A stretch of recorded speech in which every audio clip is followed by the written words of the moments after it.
Welcome to this seminar on training and gaining the most benefit. I'm going to spend approximately half an hour with you, just giving you some sort of insights and my experiences from outside of the industry, and give you some ideas and some inspiration, hopefully, of how you can sort of make sure that training fits in with your overall business plan. We'll have the opportunity also to take questions at the end. So my background, I've actually only been within the horticultural industry for approximately 8 months. Prior to that, in terms of my job roles, I've undertaken a number which include operational management, direct line management, acted as an HR business partner within 2 departments of 600 staff across two sites, and also then spent approximately 7 years working for the Highways Agency, delivering both initial training for the doubling of the size of their agency, 1,500 new staff, both in terms of delivering training, but also in terms of defining and delivering their qualification for them. Also, I've worked with law enforcement agencies, again, along similar lines in terms of developing qualifications and coaching strategies and support mechanisms around the training that they wish to offer. Throughout my experience, there are a number of sort of common themes that actually I think are as applicable within this industry as they are from my experience from Kinetic and from the Highways Agency. Those are really around sort of 4 key areas. The first being the perception of training. It's always a really difficult one. Everyone has their own experiences of training, whether it be from an academic or an educational background, or their experience of training themselves. So what's the perception of training out there? It's often viewed as a chore. It can often be viewed as a problem because it removes people out of the business. So you're always going to have that initial sort of feeling of how do you actually deal with training within your business and how is it perceived, and therefore what's the value that's attached to that training. Another one's actually use of training. Again, it's viewed as a chore. It's potentially viewed as a bit of a tick box exercise. So how do we actually increase the value and the benefit of training and how it's viewed within your organisation, within your business? Time for training. Again, you're having to, the perceptions that you're having to obviously remove people out of that business. There's a cost associated with doing that. Therefore, there's a negativity attached with removing people out of the business to attend training courses in whatever form that may take. And then overall, what's the cost? The cost of a course, whether it be under 100 quid or whether it be a couple of £1,000s, what's the benefit of that? Why should you actually pay that money up front? And how do you actually ensure that you get that return on investment? I think those are sort of common themes that actually every business in any industry face. And I think those are some of the barriers in terms of how training is perceived and how it's utilised within a business. So I'm just going to run through, actually, what does training mean, really? And that links again to people's perceptions of training. Training really is one type of learning. Training is often viewed as something that a business does to somebody because they've been told they have to go and do X, Y, and Z, and it's a tick box, it's a legal obligation. It's not often viewed as a necessarily positive learning experience or because an individual employee has been told that they have to go on that training. Where an organisation should look to move to is from a training sort of focus to a learning focus. So actually, how does that training fit with the overall style of the organisation, the culture of the organisation, and what support mechanisms are put in place to support that training and how it fits into learning. So how do you actually embed training into your wider organisation? Great comment there from Benjamin Franklin. Tell me and I forget, teach me and I remember, involve me and I learn. And that's as applicable in terms of the perception of training and how it's utilised as it is in terms of an actual training event. So training is often instructor-led, it's content-driven, it's normally about a piece of knowledge or some skill that you're actually asking an employee to go away and learn, either because they have a gap or they need to improve the skills that they currently have. And what you're looking to do is move that to a more self-directed learning environment. So how do you actually enable your staff to want to learn, to want to attend training, to understand the benefits of that training for themselves, but also so that the business actually benefits also. A couple of examples of actually how the differences between training and learning. 2 products there that the HTA have. We have a leadership and management program, which is an 11 days training program, run over 6 months, 2 days per month, but also incorporates an assignment. Now that predominantly is a training-focused event and intervention, because you remove the individual out of the business, you park them somewhere, they undertake some learning, and then you pull them back into the business. The additional factor with the leadership and management course is you actually have an assignment that actually enables the individual to then apply that within the business. So that's pretty much training, but heading in towards learning as well. The HTA Garden Retail Diploma is completely a self-directed learning program. It's a national qualification. It incorporates 12 modules. It's a distance learning package where the individual works with their business to actually complete that qualification. And the style and nature is very different. There is no direct training. There's no training courses that they go on. They literally have to ask within the business of their mentor and any other support mechanisms, how do you open a till, for example? And it isn't, I just turn up, switch it on, that's it. There's a whole raft of challenging questions that individual is asked to ask the business and involve the business in. So that's the individual self-directing themselves to learn. So there's a motivational issue around that, and we'll talk about that a little bit later. But that really shows and demonstrates the transition from training and the importance that plays, but also then how that incorporates into learning. Now, training, learning is fantastic, but we've got to apply some business reality to that. And for me, actually, to increase both an individual's benefit to learning, but also the business's benefit to learning, we need to understand what those economic factors are. So where are you in your business? Are you at the mature stage? Are you just developing? What does that look like in terms of the investment that you have to place on training, learning, and support mechanisms around that? You need to be able to understand that and describe that to your staff to be most effective and have the most effective staff in your business. We're very much a service-driven industry. People buy from people. We're a customer service-focused industry. For me, that means people are actually your most important asset, and therefore actually applying some level of investment with particular individuals from a learning perspective, but focused training for others will provide you with a competitive edge for your business and provide you with some advantage. So what I'd strongly suggest is actually you should look at communicating your business, where your business is on that model.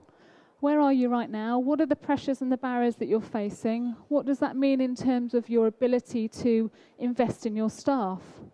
Talk to your staff about that. Involve them in that process. That would also increase and support how you actually get your staff engaged, how you communicate with them, and increases their likelihood of wanting to learn within your business. But then it's also, okay, that's great. We've set the business reality. We understand what that looks like. But actually, set expectations of your employees.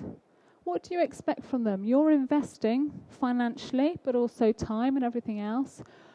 What do you actually expect from that training intervention or a longer-term learning package? What do you expect your employee to actually be doing for you? Because you're putting some money in and some time in. What do you want back from them?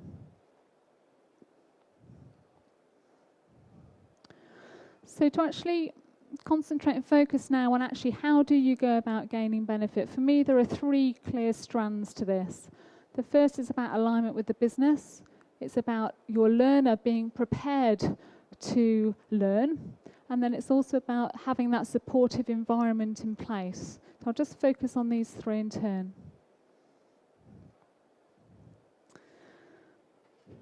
You've got to understand where your business is going, as I've said already. But actually, you also need to make sure that your managers are aware, have the right perceptions and views of training and how that fits within the business.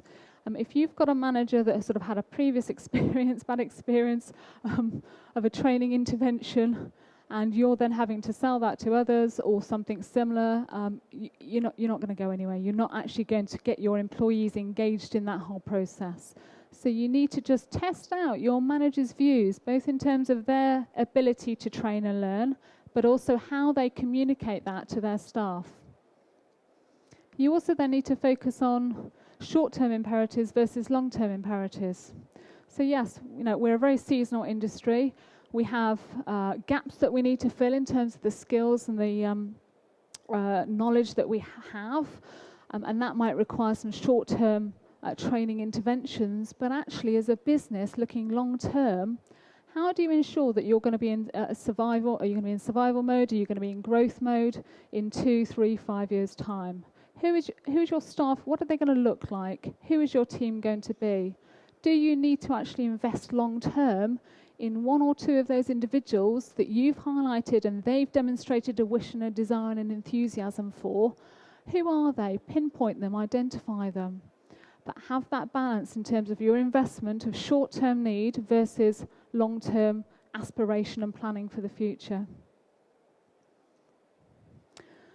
Of course, whilst you're doing that, it's no good just doing it once. We have to continually keep doing that. It's a very dynamic environment we live in, and our business is very dynamic, and our industry is dynamic. So we have to continually not only set those ground rules and those expectations early, but actually then keep that planning process on an ongoing basis to just keep reflecting where we are. People change, people move on. You may well have ideas about where individuals might want to be within your business.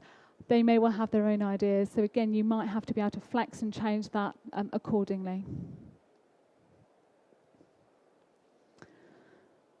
Learner preparedness. How well do you actually know your staff? What sort of conversation levels have you had with them about where they are within their career? What's their motivation levels? What do they want to be within your business in the next 2, 3, 5 years? How well do you actually know your staff? And are they then keen to actually learn? What type of individual are they? Are they happy just coming and doing the day job and that's all they want to do? Or are they real career achievers who want to achieve a little bit more? There's a rather busy framework there. This was developed by a chap called Des Woods, who actually worked for a global law firm with 5,500 staff worldwide. And the problem that he was facing was that his staff were really hit that career aggressive achievers box, but he had no way of demonstrating that and articulating that to the wider business so that he could really explain what that meant for his staff. So he had a group of people that were going to be future partners within that law business. So they were really aggressive. They wanted to move rapidly within the organization. Therefore, they were self-directed in them actually wanting to learn and develop their own career. But they would do it where opportunities were available. So for him, he had a real balancing trick between maintaining and retaining those staff by providing them with opportunities, but also then to help them develop and understand how they could get there through their learning. So he developed this framework to really articulate that. So his staff sort of fitted into the career achievers sort of category, but you've got there transitioning achievers, you've got aspiring backpackers, and you've got lifestylers. If you just have a quick read of it, you could probably think, if you review your staff, have a think about where your balance of your team is, and what that might mean from a learning perspective. We've got the lifestyles at the end, they're happy coming in, doing the 9 till 5. They just want to know that they're secure within their job role and they've got the skills to enable them to do that. That will determine a certain type of training, perhaps, which is maybe just be skill-based, etc. You've also then got your career aggressive, you've got your transitioning achievers. How do you maximize the potential of those individuals through learning, and where do you place your money? And that's again the balance in terms of looking at your team and deciding what decisions you need to make about future learning. And then I think for me, one of the most important and critical elements is about the supportive environment. There are a number of barriers that often impact attending training or undertaking a more long-term learning initiative. One of those, and I've sort of over the last 8 months experienced on a number of occasions, is that of having time to actually not only invest, but for that individual to actually undertake some learning. I also had this experience with the Traffic Officer Service in the Highways Agency. They're a 24/7 operation. They worked on the road, they worked in control rooms, and they had no time built in for training. Now, we developed a whole training suite for them, and we developed a qualification which was self-directed, and they had to go off their own back to do that. The number of occasions where we sent in an assessor into a shed, in effect, on the side of the motorway, and out the back door, the individual who hadn't done their paperwork was running out the back door because they hadn't had the time to actually do that. The number of occasions that happened, it became rather apparent that we weren't quite doing things in the right way, and actually the staff and the whole system did not allow, or the business didn't allow time for training and for learning. Have you ever thought about protected time for learning? So how do you actually incorporate into your business a set amount of time for learning? I'll give you a good example. The RHS at Wisley have about 15 people undertaking our garden retail diploma right now. They have a dedicated mentor to actually support those individuals through their learning, and they dedicate, I think it's 2 hours per week to support them on their garden retail diploma. And that time is built into the planning process within the day-to-day operational practice. That has worked exceptionally effectively, and for them, they're getting through our garden retail diploma in about 10 months, or less actually for some individuals. Others, we've had experiences where an individual has bought into the garden retail diploma, and then they've done nothing for 6 months. Their mentor hasn't supported them within the business, and they haven't had any time allocated to be able to apply that learning from that diploma into the business, and therefore fill in the workbook that they need to fill in. So having that supportive environment is so key for success, for motivation of the learner, especially when you're doing something that is self-directed for the individual. Are line managers really aware of their responsibility and what they need to be doing in terms of supporting their learners? Again, are line managers just continually worrying about the day-to-day operational tasks, whether it be at a team leader level, retail manager level, whatever? Do they have the time also to focus on their responsibility for optimizing their staff's potential? And also then, not only do they know what they're doing, but actually do they have the capability to support that within the business? Training's fantastic. You can go on a training course, go away, go on a training course, come back. Is that learning actually applied in any shape or form? Does that learning actually get diluted or delivered to the rest of their team? That, for me, is a key role of the line manager, whether it be in a coaching capacity, or any other capacity, team meetings, etc. How is that line manager actually optimizing, and do they have the skills necessary to actually support that learner prior to the learning and after the learning as well, to really maximize the opportunity? So that's great. You've got everything set up in your business. You've got the 3 golden rules are sort of nailed down, but how do you know whether you've been successful or not? So how do you actually measure the impact of your learning? Well, we've got the marvellous Kirkpatrick. This model has been around for some time. There are 4 levels of evaluation. The first is the fantastic reaction sheet, happy sheet, which we all have experienced at some times in our lives when we've gone on a training course.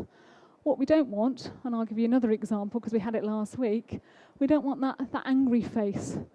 We don't want that angry face at the end of a training event, or if we do have it, we want to know why. What's the reasoning behind that? Was it just something that wasn't quite right in terms of lunch, or was it something far more fundamental? Now for me, to remove that angry face, obviously you've got to make sure that you pick the right training event and that it's got the right learning outcomes and there's a direct fit with what you want to achieve within your business. But for me, the worst sin is actually when you have an individual that's been asked to attend a training course whether they like it or not. And we did have that 2 weeks ago. And we had an individual who wasn't quite that overt, but actually throughout the course of one of our workshops made it quite clear that they had been told by their line manager that they would attend this training event. They didn't want to do it. They had no interest in the learning in any shape or form. So from a trainer perspective, that's a very challenging situation. And actually, I think that's a downfall of the business not preparing adequately that learner or identifying the right learner in the first place. So yes, reaction forms are great, but they only provide a certain level of value in effect. The next two really are getting a little bit more meaty in terms of actually valuing, measuring learning. So yes, you've been on a learning event, you've got something up here, or you've done something skill-wise. How do you actually take that back? How do you actually align it and apply it within the business? And you can do that through learning itself, by actually seeing that skill in practice, in a plant area, wherever it may be, or through actual behaviour, so changing somebody's behaviour. Customer service is a great example where there are issues about skills and communication skills or listening skills. Actually seeing somebody, observing somebody once they've attended a training event is a great way of assessing whether that learning has actually had any impact.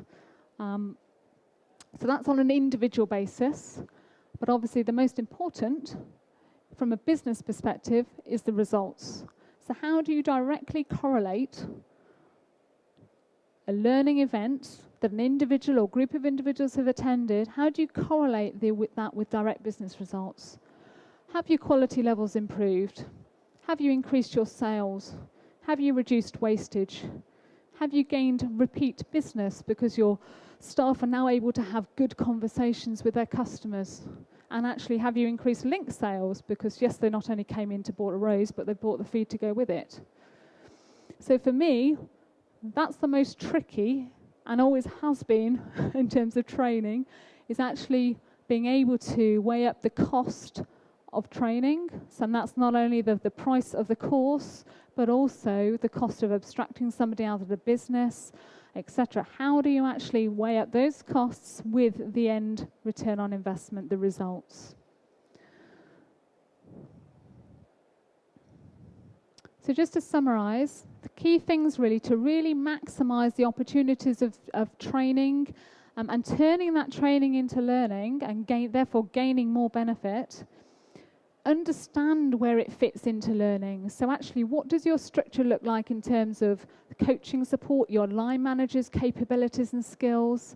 How does that fit into the performance management system and your appraisal system? How does that all slot together to make sure that, yes, you not only pick the right training course to attend, but the learner understands what they're going for. You've got expectations set with those learners, and that learning also gets communicated to the wider team when they come back. Know where your business is, communicate, be a little bit more open perhaps, because actually you'll be quite surprised that actually staff are probably more keen to get involved with improving your business if you actually communicate and are more transparent with them. Now obviously there's more time associated with that, but again it goes back to them understanding where they fit within your business, managing them, managing the process, and managing the expectations that you have of them and being open and transparent about that. And then act on those 3 golden rules. So business alignment, how does it fit? How does it fit with your business in terms of short-term imperatives versus long-term? How do you balance that investment between the two? Learner preparedness, what sort of staff do you have? Do you have some real career achievers out there that actually you would be prepared to develop or put them on a qualification or whatever it may be, where you actually want to put some long-term investment in? How do you balance that with some perhaps the transitioning or the lifestylers who just want to do the 9 to 5 and go home and enjoy life outside of work? So think about your learners, think about your staff and how they fit into your business. And then the supportive environment. What do you have in place around your business in terms of managing that whole scenario? So how does it fit with the appraisal system? How does it fit with reward? How does it fit with retention? Another impact, a result of delivering training in the right way, in an effective way, for the right member of staff, is that they'll stay with you. I've also had a comment where actually somebody said to me, I'm not going to invest on our garden retail diploma because I think they'll go as soon as they get the diploma. And I said, well, do you think they're going to go anyway? Because they're going to be demotivated. They actually want to, I've had that argument. And I think you need to think about what are the opportunities for your staff, where do they fit, and therefore what investment levels do you want to play with those individuals? And again, what support do you have in place around that in terms of coaching abilities of your line managers, etc.? And then, of course, measure the impact. We measure a lot in terms of our businesses, in terms of bottom line. How can we demonstrate to those that decide the future plan, if it's not yourselves, how do we demonstrate how important learning and training is to them? How do we make sure that you have the budget that you need next year and the year after to grow your business? If that's where your business is going, is it growing? Is it sustaining? What are we doing with it? How do you ensure that you have the investment to make sure that you have the staff available and the learning mechanisms available to support your staff and therefore support the business? Thank you very much for listening. I'm more than happy to take questions from the floor if anyone has any questions.